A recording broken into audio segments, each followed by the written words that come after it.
बांधवांनो, जय मल्हार. येत्या 29 तारखेला नाशिक जिल्ह्यातल्या चांदवड येथे मौर्य क्रांती महासंघामार्फत तिसऱ्या राज्यस्तरीय अधिवेशनाचं आयोजन करण्यात आलेलं आहे.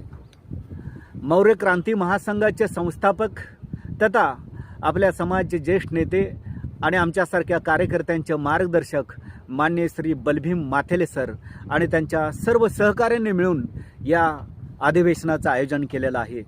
संपूर्ण दिवसभरामध्ये धनगर समाजाच्या आणि ओबीसी बहुजन समाजाच्या विविध प्रश्नांच्यावरती या ठिकाणी चर्चा केली जाणार आहे. त्याचबरोबर आपल्या धनगर ओबीसी बहुजन समाजाला प्रशिक्षण देण्यासाठी आणि प्रशिक्षित कार्यकर्ते तयार करण्यासाठी हे अधिवेशन आयोजित करण्यात आलेलं आहे. या अधिवेशनाला मी अमोल पांढरे तर येणारच आहे. त्याचबरोबर माझ्यासह असंख्य कार्यकर्ते देखील या अधिवेशनात